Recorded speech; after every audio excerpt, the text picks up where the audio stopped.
So every season we see hockey goalies that suffer meniscal tears and meniscal injuries. And I think there's a little bit of misunderstanding of what exactly the meniscus is and what it does. So I'm going to explain that. We're going to go to the drawing board, and I'm going to explain what the meniscus, what the menisci are, and what exactly they do. This is Maria from hockeytrainingpro.com. Okay, so I had to do a couple of these, but I think I did a very good rendering of the knee, if I do say so myself. This is a view from the front. So this is your thigh bone, your femur. This is your tibia, okay, your shin bone. And this smaller bone over here is your fibula. You actually have two bones in your lower leg. It's called the fibula. Don't call it a fibia to rhyme with tibia, because you sound like a tool. This would be your kneecap sitting in there. Okay, so they're looking front on at somebody's knee. And the menisci are little, they kind of look like a jelly donut. Okay, so, they're round, but they're kind of sunken in the middle. Okay, so they will sit here on the tibial plateau between the femur and the tibia. Kind of like that. And these two big bumps, on your femur are called condyles. And so they kind of sink in and mesh with the menisci. You can see how the tibial plateau is pretty flat. It's the knee's a hinge joint, but it's not like the elbow has a pretty has that big electronon process in the back. It's a pretty stable joint. The knee is not that stable. The tibial plateau is pretty flat. The femur, the condyles are pretty big. So what the menisci do is a couple of things. Number one, you can see how they act as little cushions, little bumpers between the femur and the tibia, so you're not just smashing cartilage on cartilage. Cartilage is not the same as meniscus.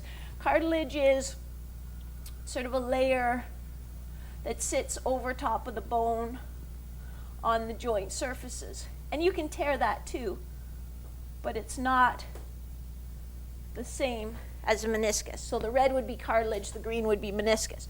So meniscus are little bumper cushions, but they also are indented like that. They're really kind of semicircular, sitting on top of the tibial plateau like that. So they also give the knee or the tibia, the joint, a little bit of depth. So a little bit of place for those condyles to sink in, a little more congruency, a little more contact, rather than just these big femoral condyles sort of floating around on that top of that flat tibial plateau. Let me just add in a couple more things so you get an idea. This would be your MCL on this side. So we're looking here at a right knee, and this would be your LCL, and then the ACL and the PCL sort of run on the inside like that. But now you know everything there is to know about the knee. So the menisci can get pinched, they can get torn, they have a very poor blood supply around the around the inner surface. The outer surface has okay blood supply. The inner surface, the more you get toward the inside, the worse the blood supply is. So it's hard to heal these injuries too.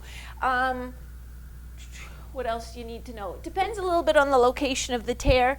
A lot of times meniscal tears will be, you might feel fine, but then you move in a certain way and it's like a stabbing pain. It almost brings you to your knees. Your knee might even give out, and you're just so puzzled because it's fine all the time, except sometimes I just move wrong and it really jabs me. That suggests you might have a meniscal tear.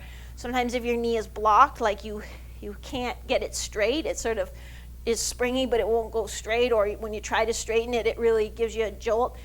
That can be a meniscal tear where the meniscus has also kind of flipped underneath and has made a little block there.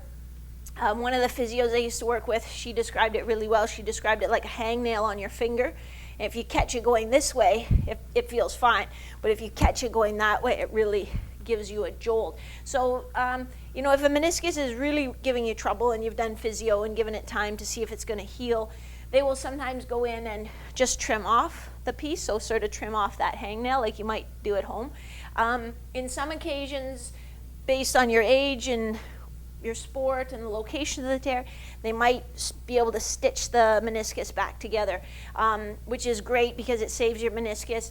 It's a bit of a bummer because you're going to come out of surgery locked in full knee extension for, I can't remember, it's a long time though. I think it's like 6 weeks for those sutures to heal. Again, it has such a poor blood supply that you have to be really, really careful with it. So good in the long run, crappy in the short run. If they just trim it, usually you can be back, again, depending on the extent, but maybe 3 weeks. So I hope that helps you understand a little more about what menisci are, where they're located, what they do, what it feels like when you injure one. That's it. So this is Maria from hockeytrainingpro.com, where my mission is to help 10,000 players win more games with fewer injuries, even if you don't have the natural ability or the genetic gifts of your competitors. I'll see you next time for our next little lesson here at the whiteboard. I feel like a high school gym teacher. Have a good day.